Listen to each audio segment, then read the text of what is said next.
So as we talk about kind of continuing to go down this road, it's not just about new technology, new models of delivering the service, new models of measuring the outcomes, and then proving it to the payers to prove that, hey, we've generated value. In some ways, as we look at this journey to value-based care, the key players in this are our providers and our clinical team. Absolutely. Because it is clinically and provider-led. Right.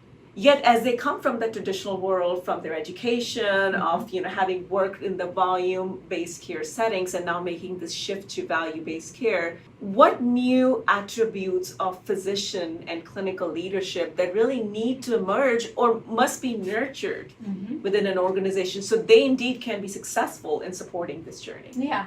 I think my experience with physicians and providers generally is that almost without exception, they want to have exactly that kind of relationship with their patient that's based on great outcomes. And they want the time and the resources to do just that. Yeah. And that in fact, it's a system that either kind of browbeats them into compromising on some of those standards more than it is anything else. And so I think we already have, as patient advocates, we already have natural allies and providers, right? And I have a friend who's a physician who is the third in his family to practice in the same location. And he's shown me before his grandfather's practice book where, he would write about having seen Mrs. Jones today, and she paid him with 2 chickens and a dozen eggs, and so, couldn't pay today, but that's okay. And it was a direct relationship, right? And then, as we all know, the history of things got in the way, right? So I think that providers begin from that orientation, and the more that we can help them nurture that by continuing to remember the patient in the conversation and not just the CPT code or the notes section of the documentation, or that's all very, very important. I mean, we believe very much in capturing the data digitally and being able to segment the data. But where all the real magic happens is in that unstructured data. Yes. Right? In those conversations with the patient that you're trying to capture.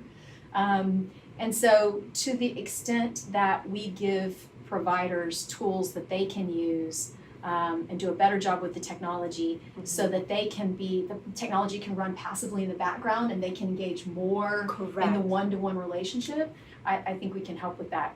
I do think everybody has varying degrees of emotional intelligence, though, right? Yeah. And if you're a physician, you may be more oriented toward algorithms and data, funny enough, and it's always good to be reminded or taught how to map a customer experience, how to think about the individual empathetically who's on the other side of that door before you walk in and know something about them, so that you can connect with them on a human level. Because all that behavior change is going to happen there. And then once you sort of learn how to do that and you're doing that in a robust way, how do we reinforce those behaviors through, shared governance, through in a clinically integrated environment, highlighting those who have great outcomes, sharing those best practices with others, and celebrating those best practices. Those kinds of rewards and accountability help to reinforce, I think, that kind of behavior. So absolutely, and we found as well that going through this journey, having a cross-functional and a multifaceted, maybe multi-level data governance is extremely important to create the culture of accountability, to learn from the best practices or modify that, go forward. Just building upon your comments on, what the physicians we need to find a way to kind of foster that and grow that connection, that relationship. I also find that as physicians are transitioning to roles, leading some of these value-based care programs or getting into leadership roles, within the CINs, besides bringing in their medical expertise, they are now also required to perhaps have operational expertise, financial, strategic, understanding the data, understanding how the payers work, how the contracts work. How important it is to have a effective learning network surrounding them so they can learn these new capabilities, these skill set that is really required to them now be effective in their new operational roles. No, I think that's incredible. That's a really good point. I think if you took the idea of an integrated care team as a model, and you thought of it as an integrated care delivery team, where you have relationships with those who negotiate the contracts, Correct. and you see them as part of the team as much as you do with that nurse practitioner, Correct. who's kind of your partner in delivering care. If we expand I love the idea that you seem to be suggesting of expanding the notion of the team, right? So that you're learning, and I think a lot of physicians do a great job of this, where they understand that I am expert in what I do. Yeah. But you who negotiate with the payer, Correct. or who establish the information technology system that supports me, you are expert in what you do.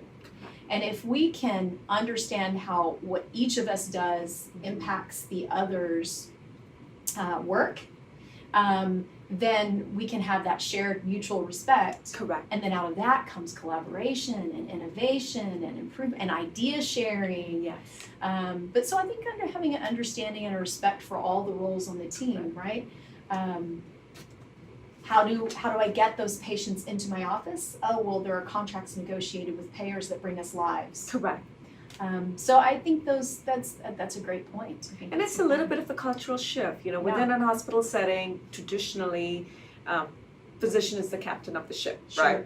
They come in and they're going to set a path, have the orders, and everybody executes to that. Yet in a value-based sort of cross-functional team, it's more a team-based approach where the provider still plays a very critical role, but so are all other roles. So really, when we talk about the cultural shift, helping the whole team make that cultural shift, empowering each member of the team with the right skill set, including the providers too, so each one of them can be successful, almost becomes an important part of the success. So it's not just about kind of the contracts, the lives, the technology, then the analytics, and then the processes for service redesign.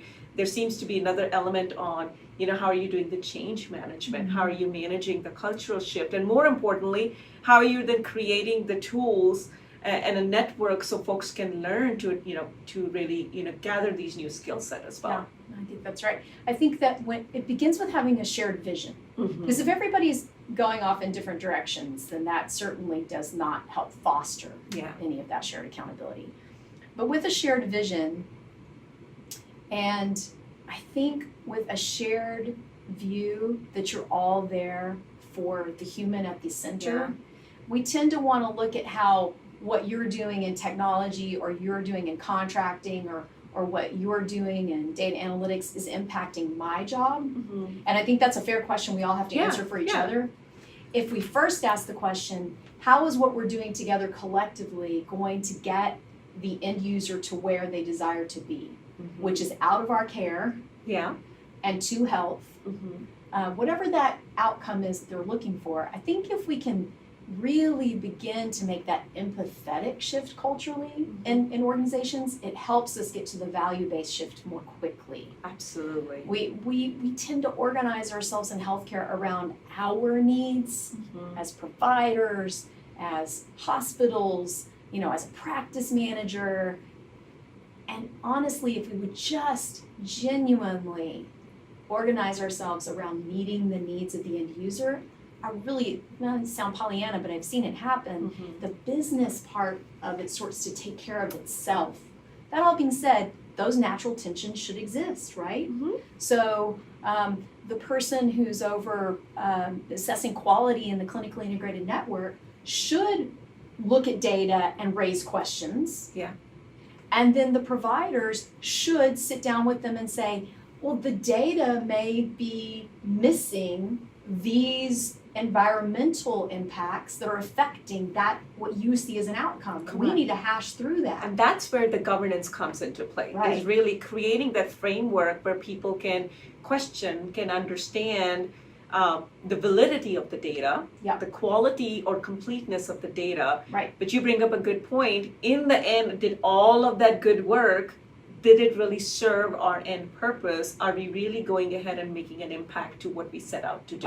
Right. So it's not about doing all the good things. It's Yeah. about doing the right things out of the good things that have the maximum impact for what we're after. That's right. And I think we stop short if we say, oh, we met our collectively our diabetic patients have an A1C of 7 or below. Yeah. Check.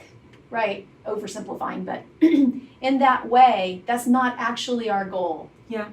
Your goal is actually, you need to express it in terms of, I have an individual who wants to do what, right? What is their desire? What are they trying to achieve? And our A1C metrics or our patient-reported outcome metrics or whatever those may be, those are just indicators of whether we're on path to meeting that ultimate goal, which should be expressed from the end user's point of view, not from our point of view. And that's part of human-centered design and experience mapping, is to begin by asking, it's part of agile development, right? Absolutely. What's the user story? Absolutely. What's the user story that we're solving for here? And I think if we could be a little less waterfall, a little more agile, a little more Scrum-like, Yeah. in the way we approach care every day, it would foster those natural tensions that are healthy tensions. Yeah. And it would make iterating quickly feel more natural. Yes. So we'll get there one day.